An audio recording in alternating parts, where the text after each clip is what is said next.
Subcommittee on Coast Guard and Maritime Transportation will come to order. I ask unanimous consent that the chairman be authorized to declare a recess at any time during today's hearing. Without objection, so ordered. I also ask unanimous consent that members not on the subcommittee be permitted to sit with the subcommittee at today's hearing and ask questions.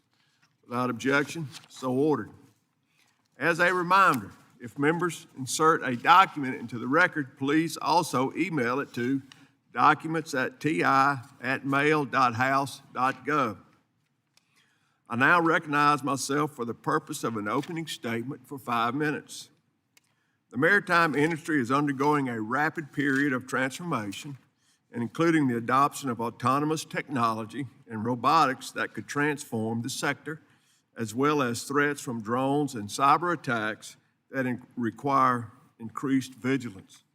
Last February, in our hearing, America Builds Maritime Infrastructure, we noted that the need for the United States Coast Guard to rapidly deploy a regulatory framework to enable these technologies to operate safely.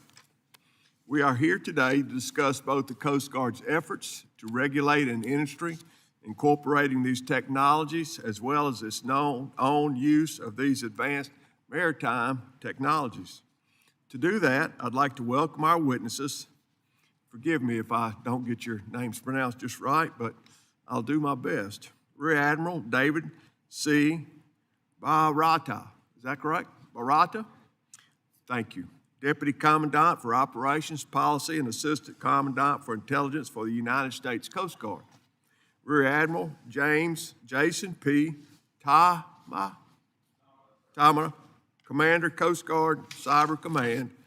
Mr. Andrew Van I get it? Director of Physical Infrastructure for the Government Accountability Office. And Ms. Heidi C. Perry, I got that one. The Chair of the National Academics of Sciences, report on leveraging unmanned science systems for the Coast Guard missions. And I want to thank you all for being here today. The One Big Beautiful Bill and the President's leadership have provided an incredible jump start for the Coast Guard to leverage new technologies to meet its future mission needs, including strengthening its ability to confront terrorists, drug gangs that are bringing poison to our shores.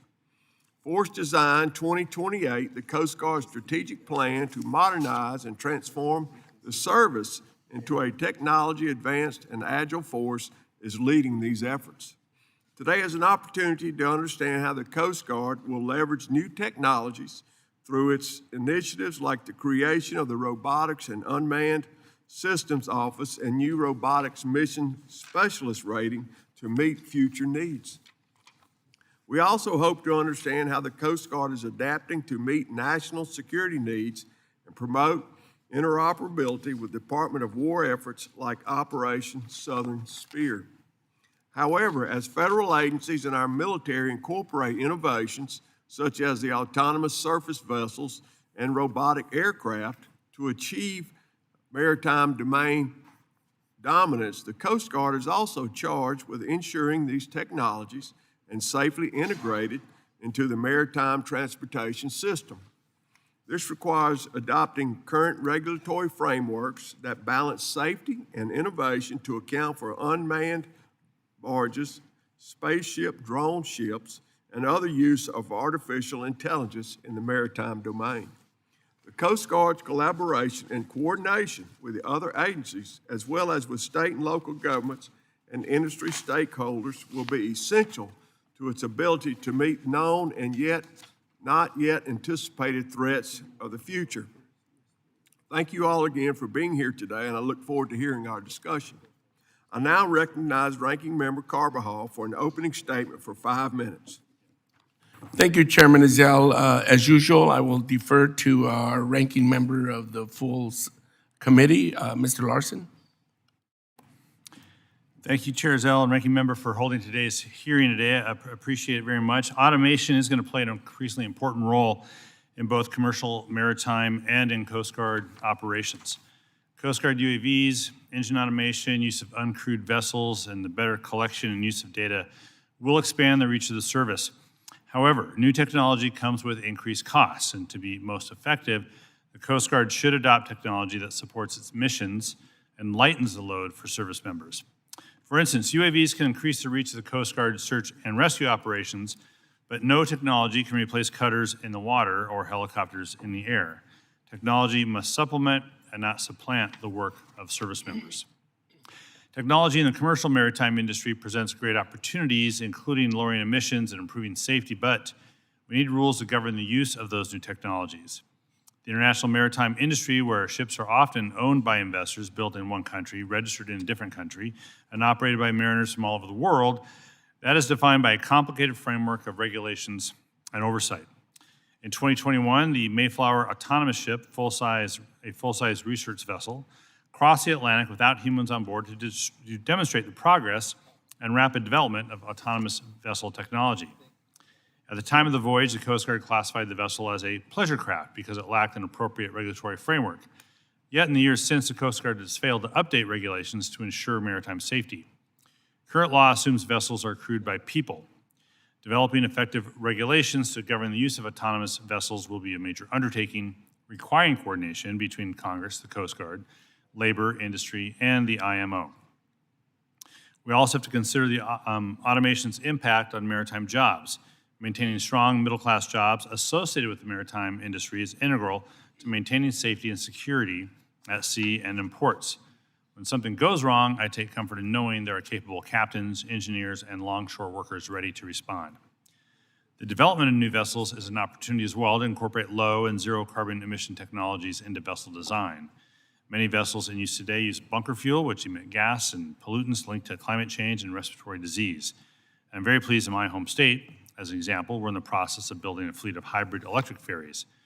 Our state ferry system is the largest in the U.S. and the biggest contributor of greenhouse gases among all Washington state agencies.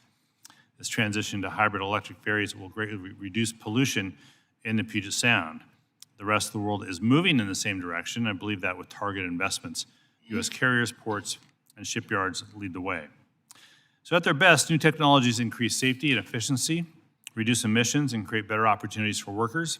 At their worst, new technologies introduce security vulnerabilities, decrease safety, increase the risk of accidents, and displace workers. I look forward to hearing from our witnesses on how we can ensure a smooth and safe transition to new maritime technologies.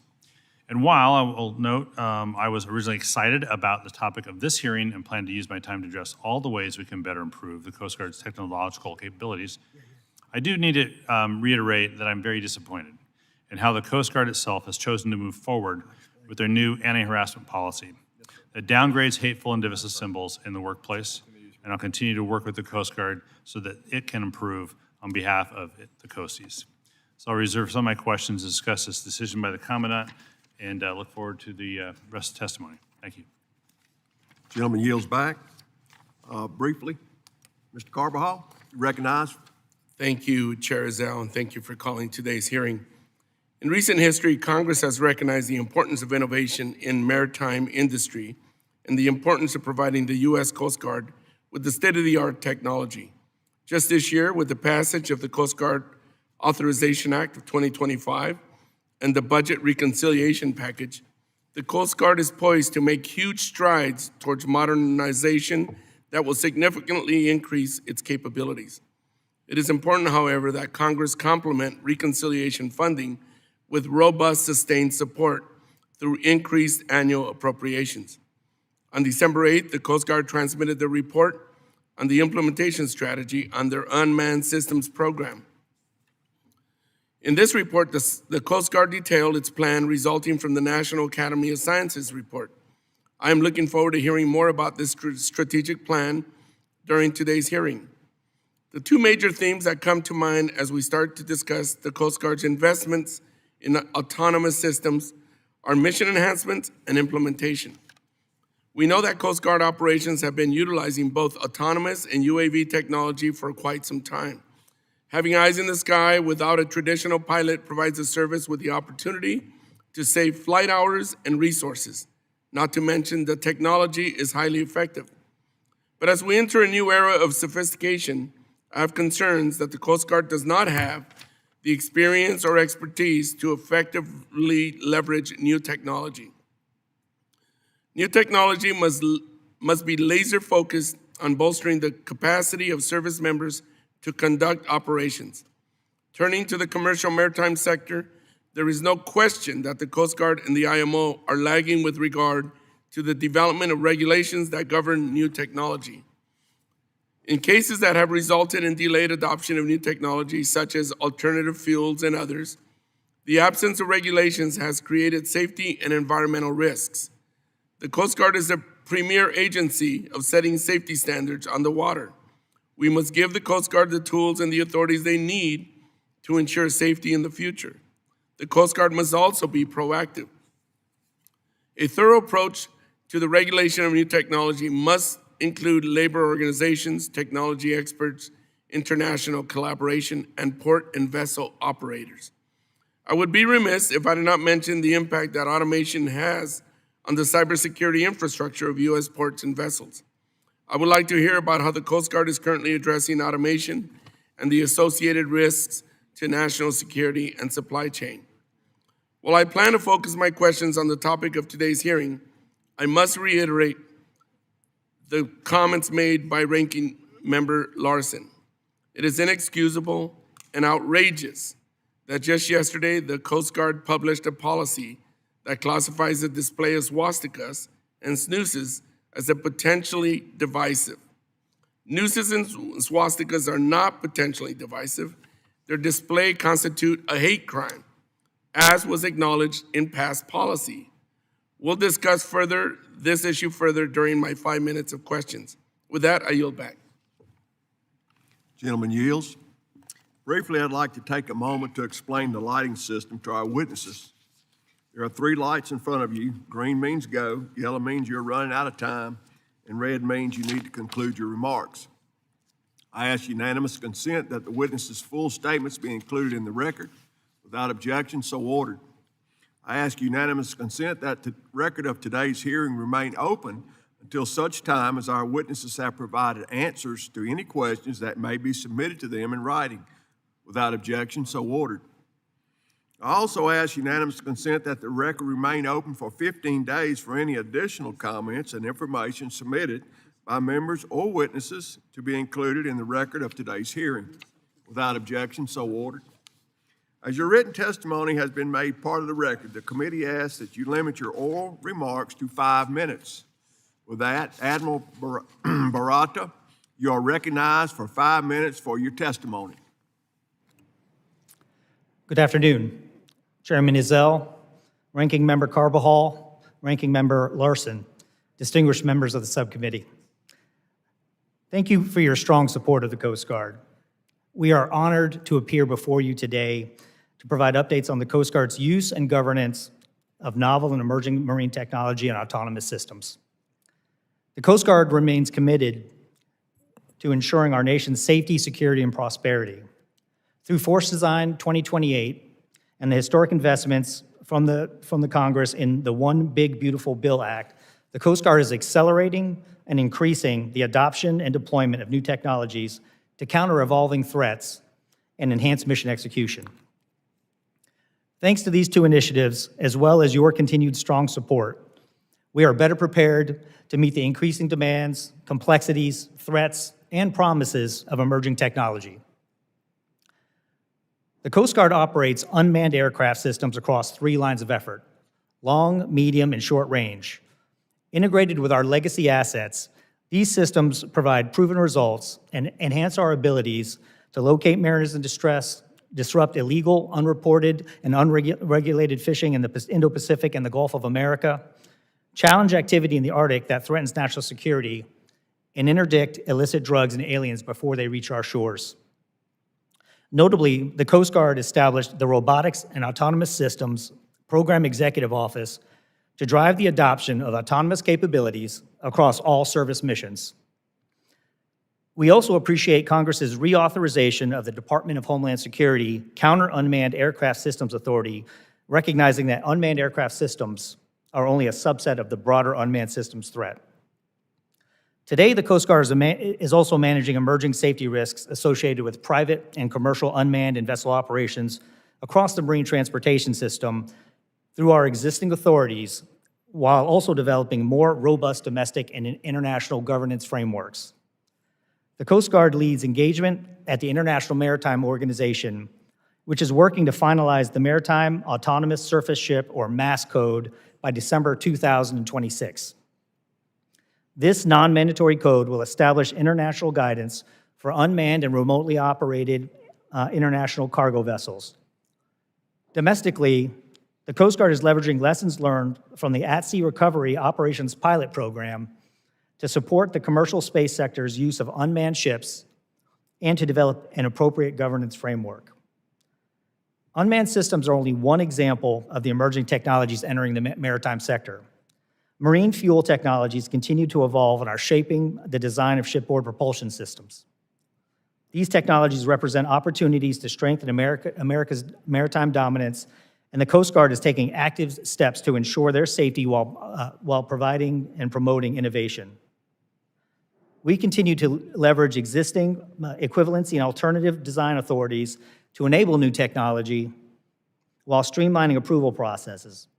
For example, we recently updated the Alternate Compliance Program to simplify certification of vessels using alternative fuels and lithium-ion batteries, directly benefiting new ship construction projects and charting a clear regulatory path to expand the U.S. dual-fuel fleet. In addition, the Coast Guard recently established a Maritime Nuclear Policy Division tasked with creating a comprehensive framework to govern the safe and secure adoption of nuclear technologies, both internationally and domestically. These efforts provide clear pathways for integrating new technologies onto commercial vessels without compromising the safety of the marine transportation system. We thank Congress for your continued support in effectively implementing and managing autonomous maritime technologies across Coast Guard missions to control, secure, and defend U.S. borders and maritime approaches, facilitate the flow of commerce, vital to economic prosperity, and to respond to crises and contingencies. I appreciate the opportunity to testify, and I look forward to your questions. Gentleman yields. Chair now recognizes Admiral Thomas for your 5 minutes of testimony. Thank you, sir. Good afternoon, Chairman Ezell, Ranking Member Larson, Ranking Member Carvajal, and distinguished members of the subcommittee. Thank you for your strong support of the Coast Guard and for the opportunity to appear before you today to discuss changes in maritime technology alongside Rear Admiral Barada, Mr. Von Ah from GAO, and Ms. Perry from the National Academies. I am honored here today to represent the talented, dedicated, and highly professional men and women of U.S. Coast Guard Cyber Command, who work tirelessly to protect the nation's maritime transportation system, counter our adversaries in cyberspace, and defend Coast Guard networks and systems. I am honored to be joined in the audience by my Command Master Chief, Frank Tattoo, a third-generation Coast Guard Master Chief who is my senior enlisted leader and trusted advisor, and is here today representing our incredible workforce. The marine transportation system is the backbone of the United States economy and contributes over $5 trillion of economic activity to the nation annually. It spans 95,000 miles of coastline, 25,000 miles of navigable waterways, and includes thousands of facilities, vessels, waterways, and associated enabling infrastructure. This vast system relies on cyberspace and emerging technologies to operate, innovate, and enhance efficiency. While the Coast Guard is committed to supporting and facilitating the adoption of innovative commercial technologies, we must remain clear-eyed about the potential for new technologies to also introduce new vulnerabilities that can be exploited by our adversaries, particularly in cyberspace. Coast Guard Cyber Command is at the forefront of this evolving technology and threat landscape, leveraging Coast Guard cyber capabilities and partnering with industry to control, secure, and defend our borders, facilitate commerce that is vital to our economic prosperity, strategic mobility, and maritime dominance, and respond to crisis and contingencies. Coast Guard cyber protection teams have conducted over 150 missions, including cybersecurity assessments, threat hunt operations, and incident responses on critical infrastructure and ports across the United States and overseas.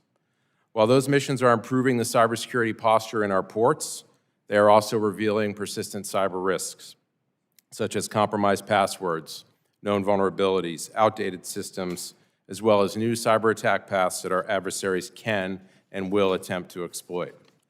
Coast Guard cyber protection teams are helping industry identify and mitigate vulnerabilities, strengthen defenses, and implement cybersecurity frameworks to protect our marine transportation system.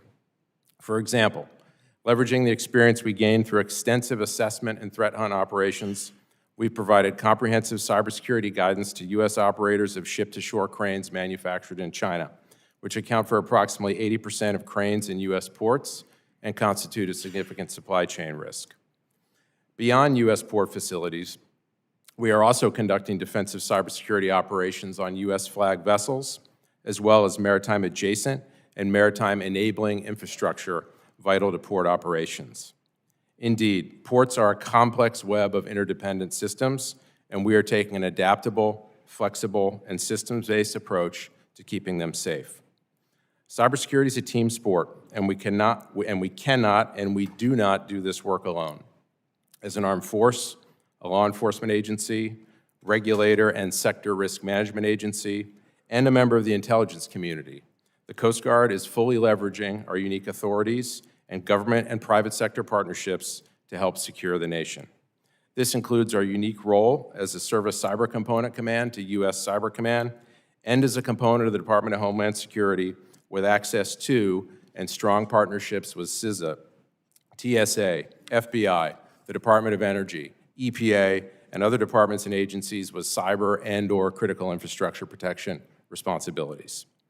Beyond our protection of the marine transportation system, we are also bringing our expertise and capability to bear to ensure that the Coast Guard's adoption of new technologies, such as new communications, surveillance, and remote and autonomous systems, can rapidly deliver new capabilities to our frontline operators without compromising the security and resilience of our own operational networks. As technology continues to revolutionize maritime commerce and Coast Guard operations, Coast Guard Cyber Command remains committed to continuously adapting its approach to meet the nation's needs. Our unique mix of authorities, capabilities, and partnerships, underpinned by our incredibly talented workforce, make us uniquely suited to this task. Thank you again for the opportunity to appear today, and I look forward to answering your questions. Thank you, Admiral. Chair now recognizes Mr. Von Ha. You are recognized for 5 minutes. Chairman Ezell, Ranking Member Carbajal, Ranking Member Larson, members of the subcommittee, thank you for the opportunity to discuss our recent work on commercial applications of autonomous ship technologies. Many commercial vessels today operate with some level of autonomous technology. Systems exist that can run certain ship functions or provide navigation and decision support. All current uses, though, have a human or humans who are in control or can take control if needed. As the technology develops, new cases will emerge for higher levels of autonomy. For example, companies have explored the business case for uncrewed short-distance cargo hauling and passenger transport, and there's currently a pilot program evaluating autonomous operation of vessels for at-sea rocket recovery. To date, Coast Guard has relied on its existing regulatory authorities to address these technologies as they emerge. These regulations allow for the testing of autonomous ships, provided the operator makes a request. Requests are typically made to the captain of the port, who is the Coast Guard officer responsible for activities within a designated area. Coast Guard issued guidance in 2024 for how captains of the port should deal with these requests. Under that guidance, the captain of the port evaluates proposals to assess the risks and applies existing regulations on a case-by-case basis. The captain of the port forwards these requests with a recommendation for approval or disapproval to the commandant. At the time of our report in August 2024, just a handful of requests had been made. Since then, Coast Guard has received 48 such requests and reported that they were able to manage the operations at the local level in all cases. The guidance also makes clear that testing of autonomous ships cannot be conducted in a way that reduces the number of crew below what is prescribed in statute. To monitor the development of autonomous ships and whether any changes to existing regulations or authorities are warranted, Coast Guard has an internal advisory committee, AutoPOCO, who meets regularly to identify any legal, regulatory, or policy gaps and engages with industry stakeholders. At the time of our report, Coast Guard had determined that existing regulations were sufficient to deal with the requests it had received. Coast Guard emphasized that its policy is to only consider a new regulation when an existing statute or regulation cannot adequately address a need. However, as technology develops and autonomous operations are envisioned without crew on board, with remote crew, or with reduced crew levels, challenges to the existing legal framework will emerge. As I mentioned, Coast Guard cannot legally allow operations with fewer crew than is established in law. Further, any statute based on the assumption that humans are on board will present challenges. For example, it is not clear how autonomous ships without crew can comply with collision regulations, which require that every vessel has a lookout by sight and hearing. To evaluate whether the ships can safely operate with reduced remote or no crew, Coast Guard officials told us they would need to see actual examples of autonomous ships performing those functions, but so far there haven't been many. This may be because the technology is still being developed, some companies are unwilling to share proprietary information, or they're discouraged from testing because of the additional costs of complying with crew requirements. Furthermore, while Coast Guard's guidance encourages vessel owners and operators to keep records of their testing, Coast Guard would only receive information on the results of those tests at the discretion of industry. Ultimately, this is information that Coast Guard would need to fully evaluate whether the technology is safe. Internationally, IMO is currently developing a voluntary framework that addresses a variety of regulatory gaps, such as clarifying the human role in autonomous operations. Coast Guard has been involved in the development of this framework, leading several of the initiatives. As was mentioned, the framework is to be finalized for voluntary adoption in 2026, with an aim to develop and finalize mandatory guidelines by 2032. Other countries have experienced similar challenges to the Coast Guard in regulating autonomous ships, but they've taken slightly different approaches given that they have different legal authorities and different proposed uses in their waters. For example, the Norwegian maritime regulator was able to work with a company who developed an autonomous container vessel to test the safety of its technology, and after successful testing, they were able to reduce crew requirements. In Canada and the UK, maritime regulators have both developed specific guidance and regulations for small autonomous ships below 12 meters and 24 meters respectively, which allow remote operation and an alternative approval process. These are actions the Coast Guard would not be able to take without changes to its statutory authority. However, at the time of our report, none of the regulators we spoke to, including Coast Guard, were planning to pursue legislative changes until after the IMO finalizes the regulatory framework. Mr. Chairman, this concludes my statement. I'd be happy to answer any questions you have. Thank you. Thank you. Chair now recognizes Mrs. Perry for 5 minutes for your testimony. Good afternoon, Chairman Easel, Ranking Member Carbajal, Ranking Member Larson, and members of the subcommittee. I appreciate the opportunity to testify about a 2020 National Academy of Sciences report on leveraging unmanned systems for Coast Guard missions, and to offer my views on relevant technological developments since the report's publication. I am the Chief Technology Officer at the MIT Lincoln Laboratory, and I served as the chair of the study committee that developed the report. The report is the product of extensive information gathering and deliberation by 10 committee members, and personally, I found it a privilege to work with my colleagues on the study. I also want to offer my personal appreciation to Admiral Barada and Admiral Tama, and to the thousands of Coast Guard personnel who serve the nation so admirably every day. Over the course of our study, we benefited a great deal from the Coast Guard input. We also consulted with dozens of experts from industry, university, laboratories, and government agencies. The study committee's charge focused on the Coast Guard's existing and prospective use of unmanned systems to fulfill its critical and often unique missions. Because the subcommittee has previously heard testimony on the recommendations in the report, I will only recap that advice and spend more time on the continued developments in unmanned systems that have potential for Coast Guard application now.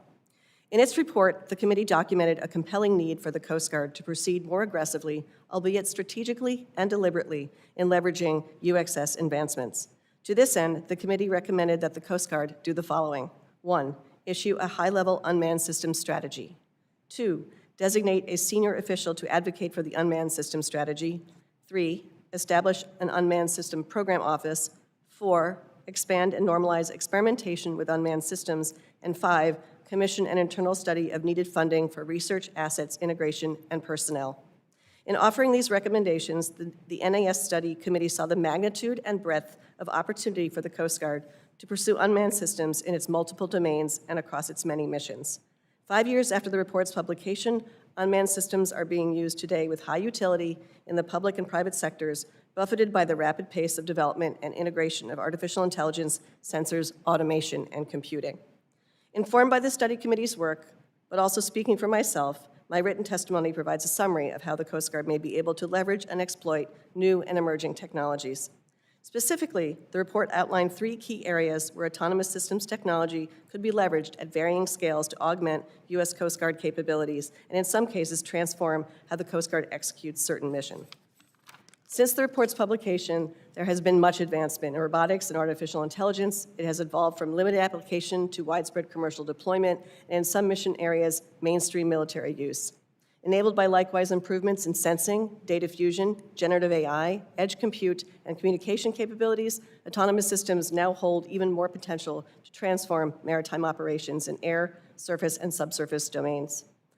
In the use case where we're talking about remotely operated vehicles or close-in UXSs, consider now the mature technical work products that are available in the commercial market, where these vehicles now support multimodal sensors for perception or a capability to do mission data collection in advanced imagery and video analytics. The second autonomous systems use case involves independent vehicles in air or maritime domains through both surface and subsurface. In the air domain, rapid advancements of drone technology has fueled the use of UAVs more broadly in both commercial and military applications, and the latest generation of drones possess more opportunity to allow for improved flight capabilities, performing tasks with minimal or no human intervention. The third and finally most transformative opportunity presents at the district or area level, where a broad intelligence, surveillance, and reconnaissance capability is now more possible given technical breakthroughs in satellite communication, advanced radar, novel optical systems technology, and generative AI. Proliferated low-cost satellite constellations in low Earth orbit will improve space-based sensing and communications, offering persistent detection, and it could certainly help the Air Force in many ways, as can AI as a force multiplier, reduce human workload in complex operations. I will note that some Coast Guard mission areas require further technology development. Not all is perfect, but there's much that can be done. In conclusion, I wish to thank the subcommittee for the opportunity to testify, and I look forward to questions. Thank you, Ms. Perry. Thank you all for your testimony today. We'll now turn to questions for the panel. I recognize myself for 5 minutes of questions. Admiral Barata, the One Big Beautiful Bill Act provided $75 million to procure unmanned surface systems to support maritime domain awareness. We understand one of these unmanned systems already in use by the Coast Guard was the initial detection source for a $25 million drug interdiction in the Caribbean just a few weeks ago. To date, the Coast Guard has not shared a plan with this committee for the use of the Big Bill funds to support maritime domain awareness. Instead, the Coast Guard still appears to be relying on a patchwork of short-term contracts that could limit long-term mission readiness. What's the Coast Guard's plan for leveraging unmanned systems across the service, and specifically, how and when do you intend to deploy the OBBBA Autonomous Maritime Systems funding to expand the use of these systems? Mr. Chairman, regarding the Coast Guard's efforts here, I think everyone will be, we're excited about where we've gotten to.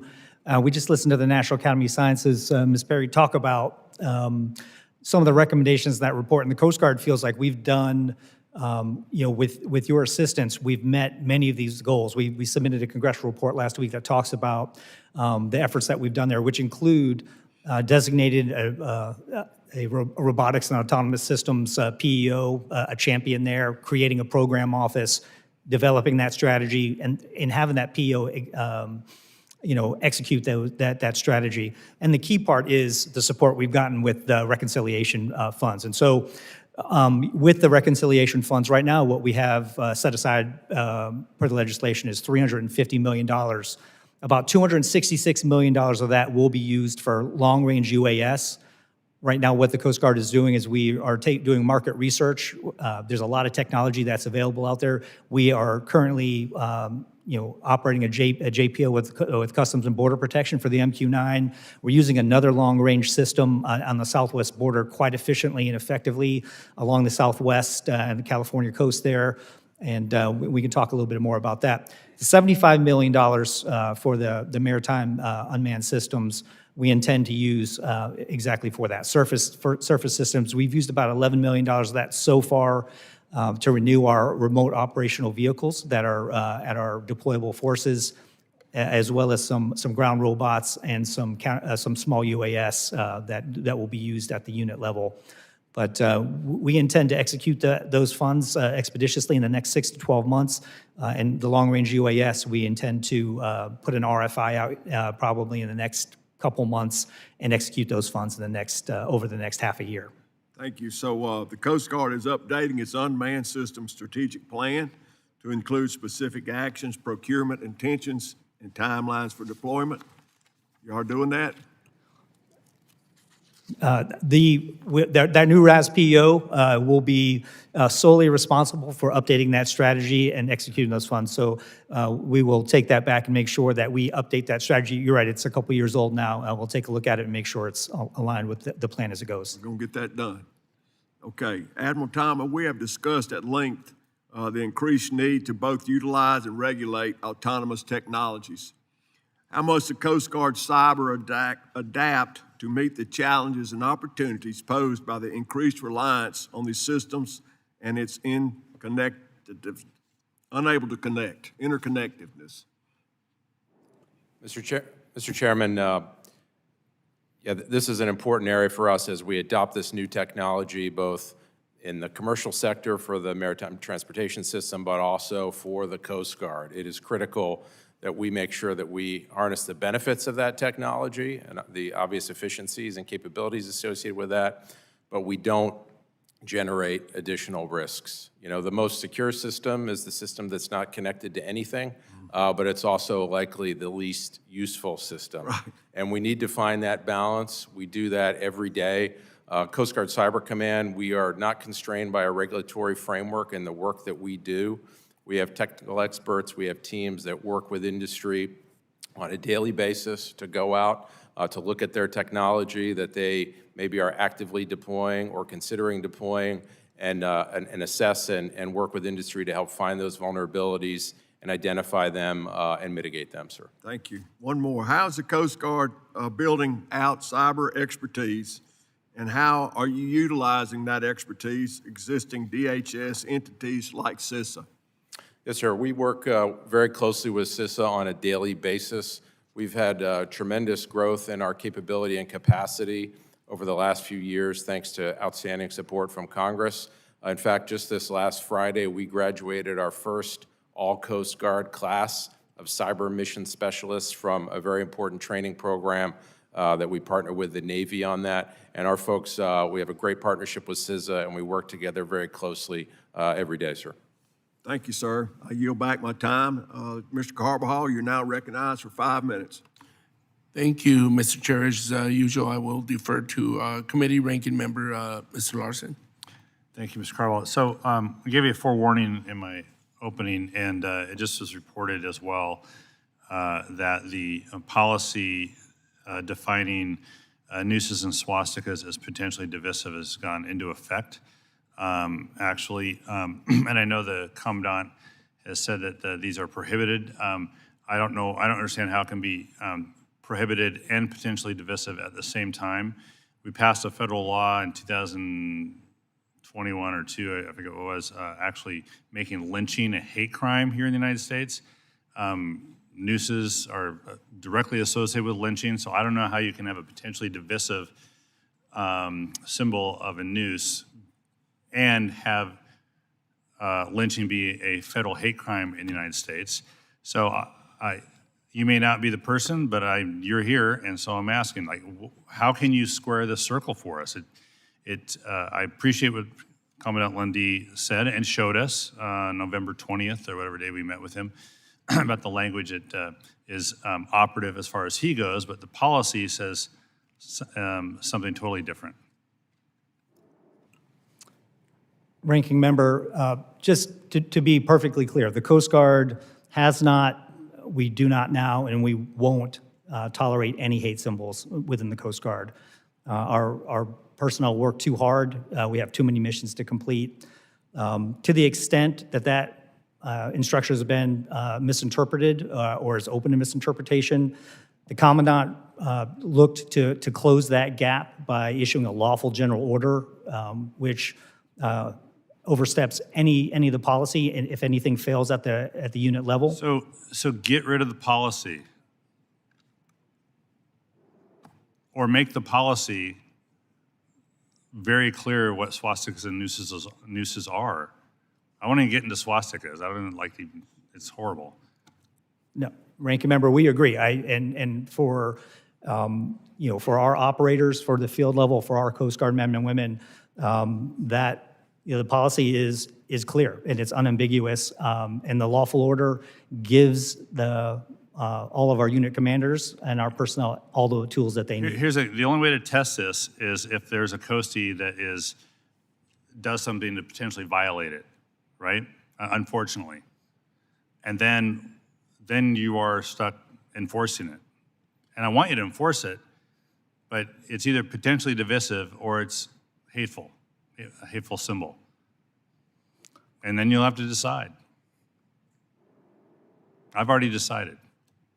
And you all need to decide to change the policy, because these are not potentially divisive.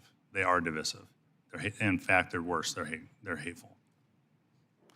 But you came here for another reason, and I know Salute has other questions for you as well. The Navy has deployed 5 separate autonomous vehicles. One was built in my district, the USX-1 Defiant, and that's a DARPA program. There are 2 other DARPA platforms and 2 Strategic Capability Office platforms. Is the Coast Guard at all involved in monitoring, watching, assessing the operations of these to create some learning opportunities for y'all? Ranking Member, absolutely. We take part at DIU and at DARPA. We're interconnected with many of the Joint Task Forces. We're working with 5th Fleet over in Bahrain. So a lot of the efforts that the Navy goes through, obviously they are leaders in this, as well as many industry members are. And so we have close connection with those folks. The RAS PEO that I mentioned, their staff actively works, across, everywhere that we get the R&D center, our Blue Technology Center of Expertise that this subcommittee helped us put in place.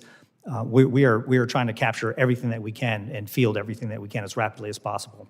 Yeah, Admiral Tom, related to Chair Ezell's question about incorporating autonomous systems into the actual operation of a platform and the concerns that you have about the security of that. How are you going to, as much as you can, tell us, how are you going about ensuring the security of the incorporation of these systems so that they're protected? Ranking Member, I think with everything, the great news is everything's connected today. The bad news is everything's connected today. And this is something we have to balance. We are every day under Force Design 28 rapidly prototyping new technologies, bringing them into our operational envelope, delivering those capabilities to the operator. And we are balancing that risk, the cybersecurity risk associated with that new tech, with the risk of potentially not delivering it or denying that capability from being delivered to our operators.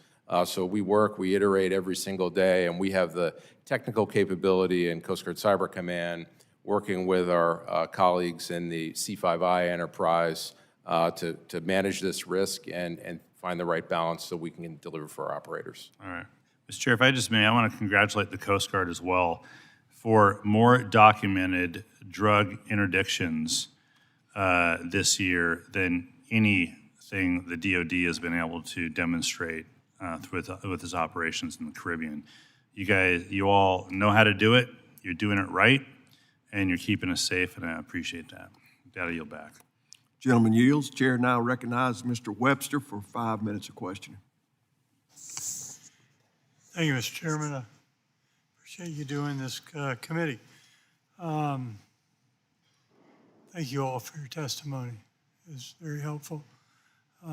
Rear Admiral Rada, is the service keeping up with the regulation of new autonomous vessels and activities, do you think, in your opinion? Congressman, there's a lot of technology that's coming out there. We think right now we're keeping pace with it based on the developments that are happening internationally and domestically. We think that as time goes forward, we agree with GAO that there will need to be more data that's brought in determining how we're going to regulate these, what constitutes a vessel, how we're going to separate the maritime users in the ports right now and keep everybody safe and secure as we try to make sure that the system runs as it's designed. Under Force Design 2028, the Coast Guard created a Robotics and Autonomous Systems Program Executive Office.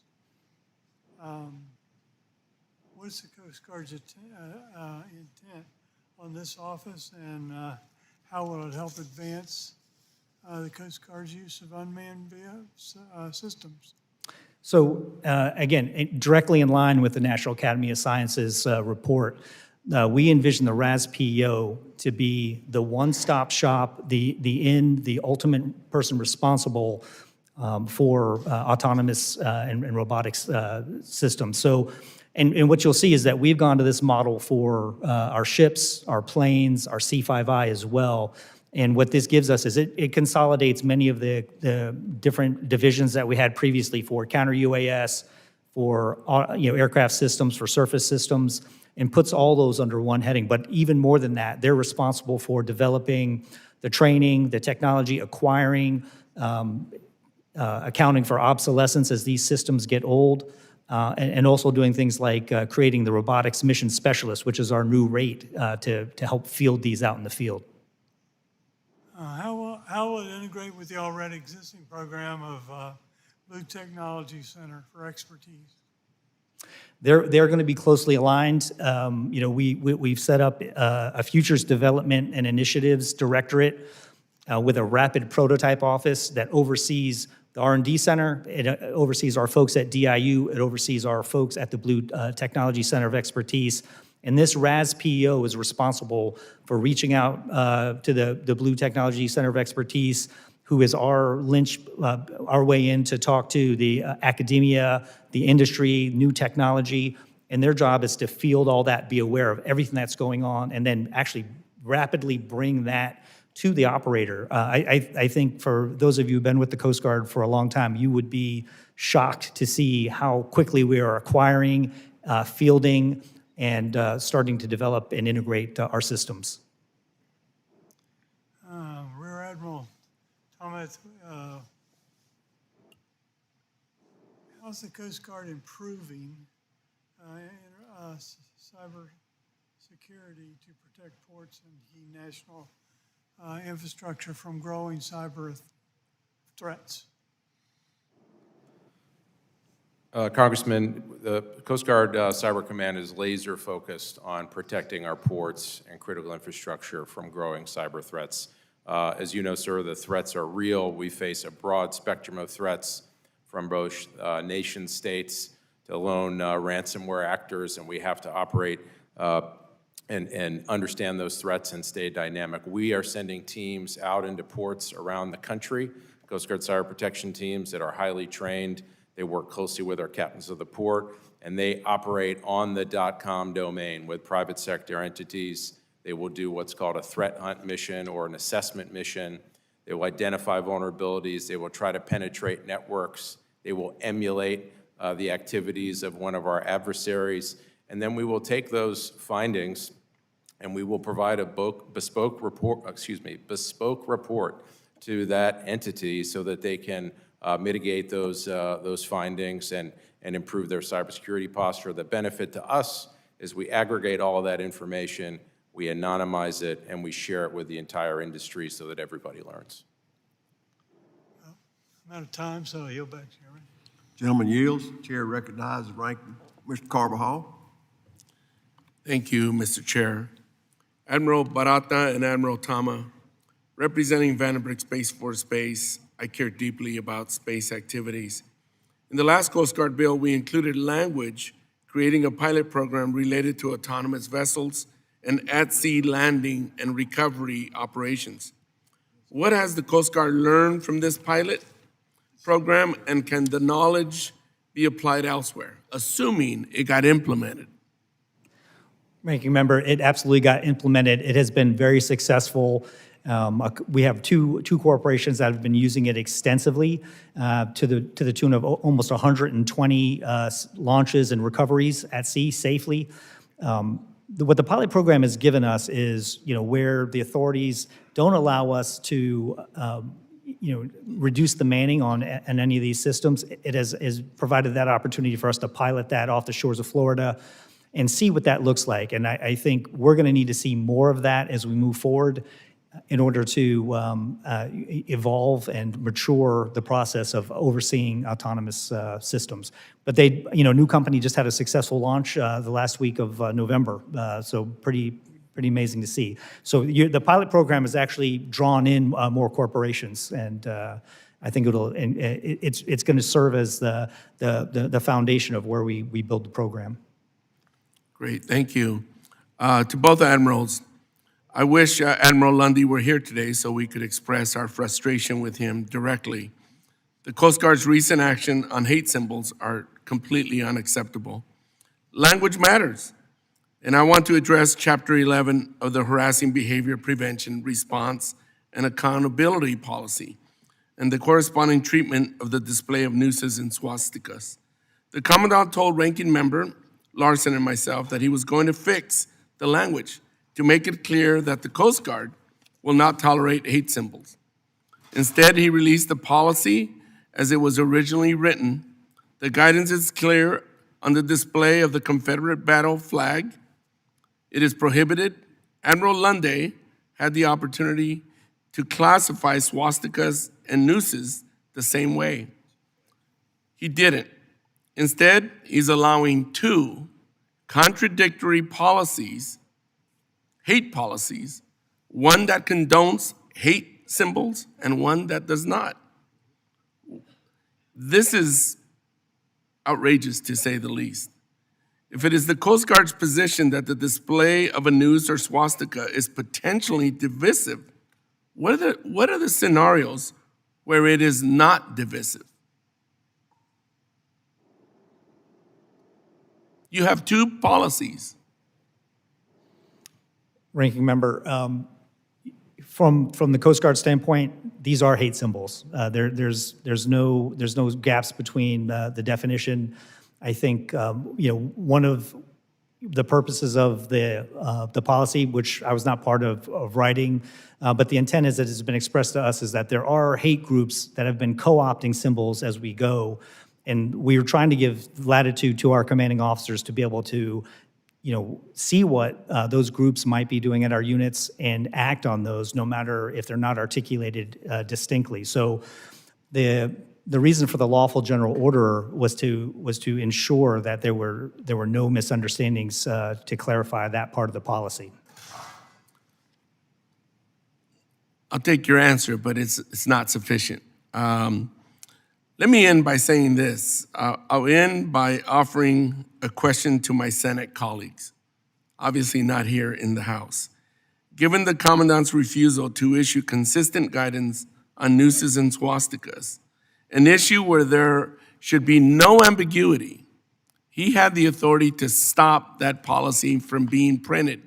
Instead, he let it go, it got printed, and then he issued his general order as well, two contradictory policies. How can the Senate move forward with a confirmation vote this week if these actions don't elicit confidence? That's more of a statement than a question.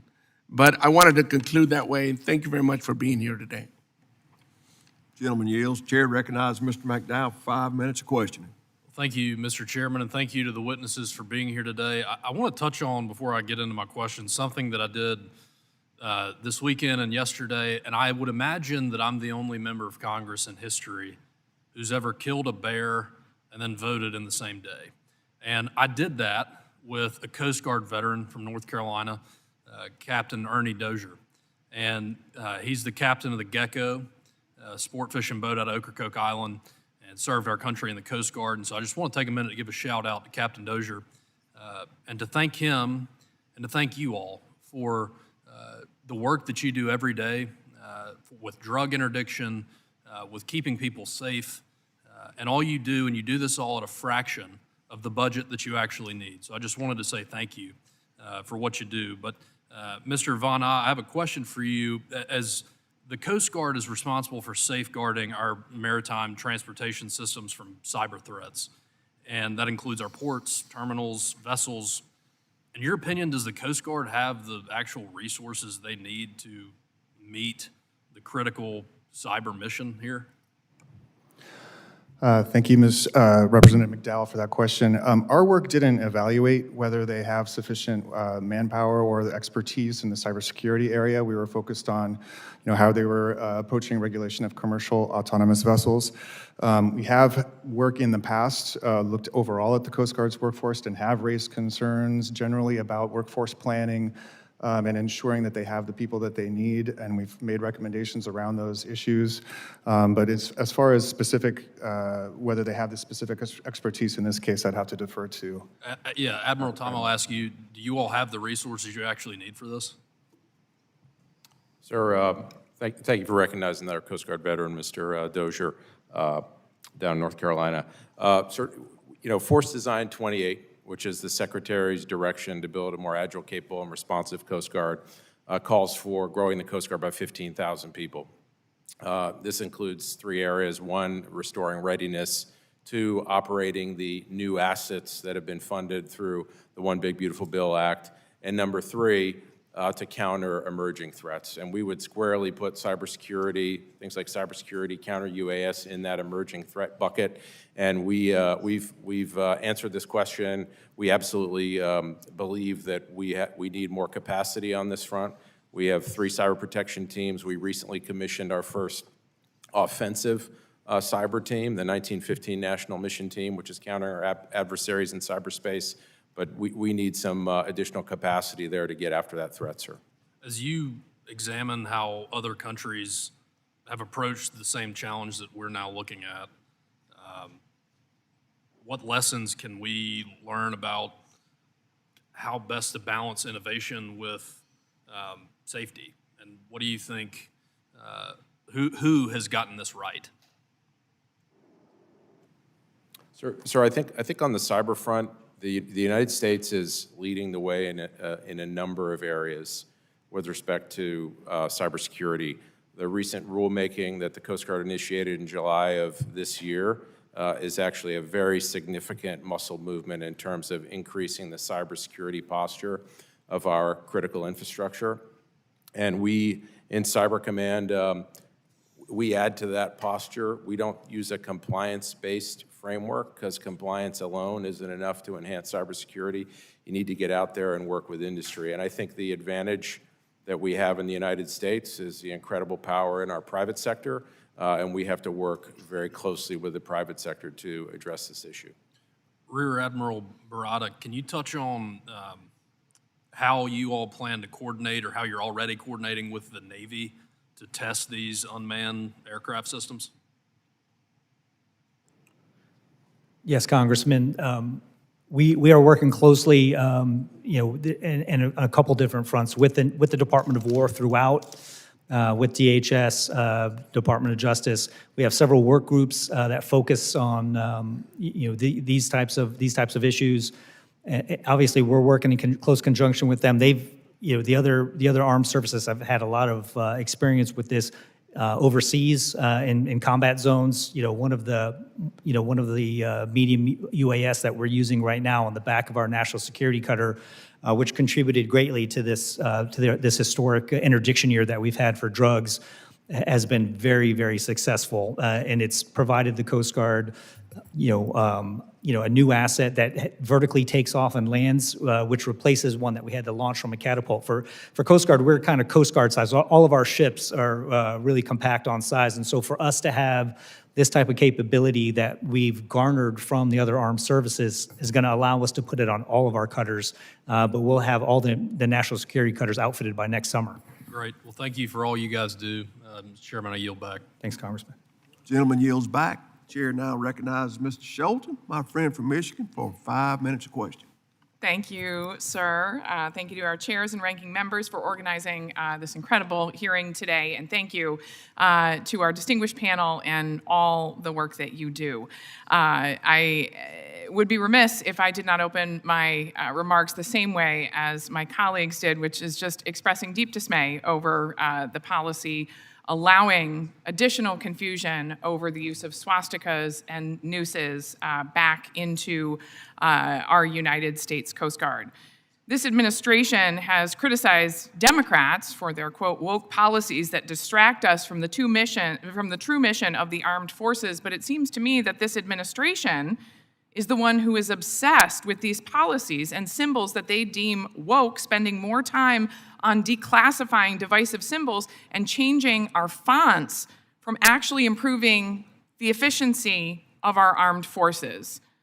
Furthermore, the danger and distraction of these policies are terribly harmful for our coasties. The world is still reeling from the horrible anti-Semitic terrorist attack on Bondi Beach that killed 15 innocent people just trying to celebrate Hanukkah. The fear is alive. The United States Coast Guard has a choice. Will it choose to protect its service members from hate and harassment? It is our job to make sure it does. My first question is regarding the Coast Guard's ability and what additional needs you have to continue your great work around drug interdiction. Earlier today, we attended a confidential briefing on recent lethal boat strikes on suspected drug vessels. While I cannot and will not disclose the details of that briefing, I am happy to share that I am wholly dissatisfied with this administration's approach to stopping drugs from flooding into our nation, and dissatisfied with their explanation for why this is necessary. Our United States Coast Guard is the best in the world when it comes to stopping drugs. Far more interdictions than the DOD, as our ranking member just said. You all have the best capabilities to board suspected drug boats, apprehend smugglers, and destroy illegal drugs before they reach our shores. The narco-terrorists who are threatening our country present a real danger. Tens of thousands of Americans are killed each year from cocaine overdoses laced with fentanyl, and millions more lives are destroyed as a result. We have to take this threat seriously, which means stopping these drugs before they come to our country, not blowing up innocent anglers who are just trying to catch their dinner. Rear Admiral, what additional technologies could assist the Coast Guard in supporting its mission to interdict illegal drugs? Congresswoman, I think the ranking member in his opening statement mentioned that we would need sustained funding to support the big, beautiful bill that we've gotten, and I think that is probably the first and foremost. The technologies that we're starting to field that we've gotten some monies for are very helpful. It's a good start for us to recapitalize. But what we'll need to do in the future is continue to sustain all those assets that we get. As our autonomous systems become obsolete, we'll have to replace those. And then, as Admiral Tama mentioned, we're going to need new technologists. We're going to need new types of ratings, folks to do data, folks to do cyber, and so those would what we would need to move forward. We are very supportive of new technologies. We think it's essential moving forward. We're all here to support additional funding streams. We want to be sure, however, that these new technologies are not replacing our service members, right? We can retrain them, we can enhance them, we can continue to grow the force. I'm deeply concerned with potential closures of search and rescue units across the country as a result, specifically right back home in Michigan. To be clear, any Coast Guard station closure in West Michigan is wholly unacceptable, particularly given the rapid growth that we are seeing in this region as a whole. We look forward to offlining with your team about that and ways that we can continue to enhance these particular stations. I want to get to one more question in particular. It is critical for the Coast Guard to preserve new and advanced technology platforms, but we also need to ensure that the service leverages innovation to enhance the capabilities of its current fleet, squeezing every bit of mission value out of proven vessels. Michigan Wheel, a company in my district, has developed innovative wake-adapted propulsion technology to assist the fast response cutters in hitting speed, fuel efficiency, and vibration targets. I would love to invite you out and visit this incredible company and everything that they do. It is truly a pride of West Michigan. How can the Coast Guard and Department of Homeland Security revise their acquisition and contracting regulations to assure that OEM technology is maintained throughout a vessel's life cycle? If the chairman allows, I'll take this question, but you're also happy to, or your response to the question, but you're also happy to submit it for the record. Go ahead. Okay, Go ahead. thank you. Just 30 seconds if you. Okay, thanks, Congresswoman. And we'll be happy to provide some additional comments on it. But just in answer to your question, I think this reorganization that we've done under force design, one of the things we did was we have a program executive office now called C, which is for our ships, along with our aircraft and our robotics. And so, that group right there is our entry point to do all the things that you're talking about. If there's innovations that are available, and then, with our futures development integration folks, they can take that technology, put it quickly, test it out, see if it works for us, and then field it. Thank you. Happy to put you in touch with them, yes. Appreciate that. Yes, we'll take you up on that. I yield back. Gentlelady yields. Mr. Garamendi, you're recognized, 5 minutes. Thank you, Chairman Ezell. Thank you for the testimony and for my colleagues and their questions, honing down on some very, very important issues. We really have two issues before us. One is new types of vessels, autonomous vessels, how to deal with those, and the second is the cybersecurity issue. With regard to the new autonomous vessels, there was mention of the IMO effort, which is underway and likely to be completed in the near term. It seems to me that there's a great deal to be learned from that, and it may very well answer many of the questions and free up a lot of your time to follow along and adapt and modify as necessary for the United States. So I draw your attention, you're already attending to that, but it seems to me that there's a great deal of advancement quickly that can be achieved from the IMO effort. And I suspect you're already involved in that writing of that. Is that correct? Yes, Congressman. We lead on that subcommittee. We've helped author that. We participate on that joint working group. Very good. I encourage you to continue that effort. It may save you a lot of time and a lot of person power along the way. So the autonomous vessels are out there. We're going to have to deal with those, and we'll need to have the appropriate regulatory and law. The law is here, and we've got some heavy work to do. On the cybersecurity piece of this, it seems to me that the Coast Guard has always been lean. You've never had the money that you need to do everything that you want to do, even though the Big Ugly Bill does provide some significant funding. You talked about some $256 million for long-range autonomous. I assume these are aerial platforms. Perhaps they are also water platforms. Is that? It's a combination of the $266 million is for long-range aircraft systems, and then the $75 million is for the surface vessels. I see. Very good. We all want to make sure that our district is well represented, and I've got one, and I'll get to it in a few moments. With regard to cybersecurity, you did mention in your testimony that you're partnering with the Navy on this issue. Could you please expand on that for a minute or so? Talk to me about that partnership that you're working with the Navy with regard to cybersecurity. Is it training? Is it also more than that, using systems that they're developing and bringing them home? Yes, sir. Motoma, you jumped at this, so you want to handle it? Sorry, Congressman. Admiral Tom is the commander of our Coast Guard Cyber Force, so I'll let him take a first crack at it, and maybe if there's some regulatory stuff, I'll handle it. Yes, sir. For the cyber perspective, we are a member of the Joint Force at all times and a component of U.S. Cyber Command as a service cyber component. We work very closely with the Navy's Fleet Cyber Command on a daily basis, and we collaborate on protecting our nation from evolving cyber threats. Our cyber personnel, our enlisted workforce, our cyber mission specialists are actually going through, and we are leveraging a Navy training program called the Joint Cyber Analysis Course down at Corey Station in Pensacola, Florida, and that's how we are leveraging our partnership in terms of building our expertise. And with your permission, sir, maybe Admiral Barada might have something to add on this, sir. Please expand. The only thing I'll add, sir, is Admiral Tomlin mentioned earlier our cyber regulation that's coming into effect. And so that'll be applicable to all MITSA-regulated vessels and facilities, which will include some Department of War outloads. Well, there are at least two members of the committee, in addition to myself. So I'm going to bring up the SHIPS Act.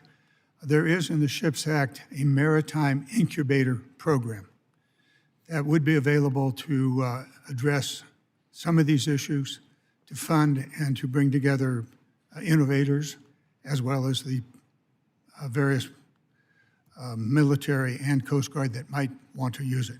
So keep the SHIPS Act in mind. There's money there, should we get it through the law. I now want to spend just a moment. Does the GAO, have you done any report on the cybersecurity relationships within the military, and specifically as it applies to the Coast Guard? I have not done work in that area, Representative Garamendi. We can certainly get back to you if we have some work in some of our other teams that I was might be reading some applicable. documents that there's a significant problem. The cybersecurity command is off there doing what it's doing, and then the men and women and the personnel that do cybersecurity get divorced from that, and there is great variation between the various sectors in the Department of Defense, and I suspect also with the Coast Guard, as to the quality of the work that's being done. Now, the Coast Guard may be able to hang on to its people longer than the other military departments, but there's an ongoing question about the quality and also the relationship of those men and women that are assigned to the various operating sectors as to whether they are working, continuing to work with Cyber Command, or are they just now orphans out there? Mm-hmm. Not at all clear. There's an issue that hopefully the Armed Services Committee will deal with, and it may be of interest to the Coast Guard. Well, I'm well over time, Mr. Chairman. Thank you for the extra minute. No problem. Chair recognizes Mr. Van Drew for 5 minutes of testimony. Question. Thank the chairman. Thank you all for being here today. I appreciate you. As you know, I'm a big fan of the Coast Guard, the work you do, and I've been supportive through the years. I'm going to get in the weeds a little bit today and have a little bit of tougher questions. I just wanted to go over something first. The Coast Guard's issuance of CVC policy, and I know you're familiar with it, letter 24-02, is undermining, in my opinion, and many others, congressional intent, bypassing the law set forth in the Coast Guard Authorization Act of 2016. And it's putting working fishermen in an impossible position. We should be working with this fishermen, trying to help them. I believe it should be withdrawn immediately. I want to say that again. I believe it should be withdrawn immediately. This issue is not an abstract one. It's not something that you can't conceptualize. It's not theoretical. It's not academic. It's real for real working people in the water. It's harming fishermen, shipyards, and maritime workers in my district and across the entire East Coast. Just when our president wants to revive maritime industry, is supportive of the fishing industry, somehow we're going in an opposite direction here. Congress created the alternative to class pathway for a reason, a good reason. Mandatory vessel classification was crushing domestic shipbuilding and pricing small operators completely out of new construction. Lawmakers deliberately, purposefully chose a different model, one that allows safe, modern new builds which are overseen by independent marine surveyors, not monopolized by classification societies. Policy Letter 2402 reverses that choice. Right now, in fact, vessels are operating under temporary safety stickers that you all are aware of, while owners scramble to pay tens of thousands of dollars for retroactive classification. These aren't paperwork problems. They're not just little technical problems.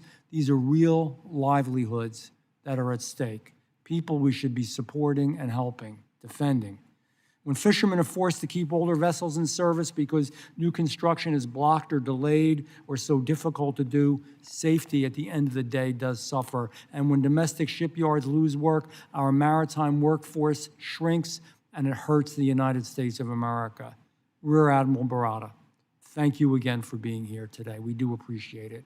Dozens of stakeholders formally petitioned the Coast Guard to withdraw or revise this policy. Those petitions were rejected, preserving the same, what I believe to be unlawful framework. Why is the Coast Guard choosing to enforce class-based control through a policy letter rather than following U.S. statute, the statute that Congress wrote, and remaking the process the law requires? Congressman, we are tracking this issue very closely, obviously, and we appreciate the concerns of the folks in your district. And we know that Cape May is not the only thing. There's some fishing fleets there that are quite active and do quite a bit of work. Part of that oversight, though, is the safe operation of those. And so that policy letter is an attempt for us to put a safety standard in place that is that can be complied with, that can be understood broadly and applied broadly. We know that there's not an easy way to comply with it right now, and that's why we're trying to take no action on those fishing vessels while we do that. We have worked. We have met with the groups, several groups. One last week of marine surveyors, and one this week, and we think we have a way forward to help the fishermen resolve that. In the meantime, we don't want to impact their operations while we determine that way forward for them. And I appreciate that, and I would say to you, please don't let it stagnate. Please don't forget about it. Please get this done, because it is unwieldy the way that it is right now. We can do better than that. I get it. You want safety, so do I, so does Congress generally. I think that we need to come up with something a system, and I think you sound like you're working on it, that ensures the safety, but at the same time doesn't make it virtually impossible for compliance. It just hurts the industry. It's hard enough. We're always competing with the rest of the world for everything, and that even includes fishing in some ways these days. So we want to help our fishermen, our American fishermen, as much as we can. We need your help with that. We need your support with it. And I'm not only speaking for them, but for people in general who value what they do. So I would say to you, I hope it doesn't take years to straighten this out, that this is something you can focus on, make a main priority, and any reports that you have or any progress that you make, I would appreciate it if you would keep in touch with the committee and also make sure that I know about it. It isn't only Cape May and the whole Jersey coast. I have Ocean County, Cape May County, Atlantic County, but it's the whole damn East Coast. I mean, it's a big deal. So I appreciate you, and please let us know what's going on. With that, I yield back to the chairman. Gentleman yields. I've just got one more question. Admiral Barata, what's the current status of the regulatory certification for wing-in-ground aircraft? Chairman, we're still working towards that. We intend to meet the deadline of May 2026. We're working closely with the FAA right now to put an MOU together that makes sense, that puts them in the position to oversee the aircraft portion of that and for the Coast Guard to see the vessel portion of that. But we're moving ahead. Moving ahead. All right. I want to just make one statement here. Master Chief Tattoo is a third-generation Master Chief. His grandfather entered the Coast Guard in 1949. For them combined together for more than 75 years of service. So thank you for that, and thank you all for being here today. Does anyone else have anything? We got a question for the record. Okay. All right. Question for the record. Honorable Rear Admiral David C. Barata, Deputy Commander. Okay. Got it. All right. The At-Sea Recovery Pilot Program was authorized for 5 years in 2022 and was intended to help the U.S. Coast Guard think through limitations of the current regulatory framework for autonomous vessels. Additionally, the International Maritime Organization is working on a related framework for autonomous vessels. Are there additional statutory authorities that would provide the Coast Guard with more flexibility and lead to streamlined assets that would provide the Coast Guard with more flexibility, improve the nation's ability to set innovative international standards. This program expires in December of 2027. How long should this program be intended to ensure the Coast Guard has sufficient time to build a flexible regulatory regime for autonomous vessels? Are there any additional lessons learned or challenges faced in continuing to operate this pilot program? That's for the record. Oh, for the record. Okay. All right, where we at here? Closing statements. Thank you all, gentlemen. Is there anybody that wants to be recognized? Anybody? Okay. Seeing none, that concludes our hearing today. I would like to thank each and one of our witnesses for your testimony and putting up with me. This subcommittee is adjourned.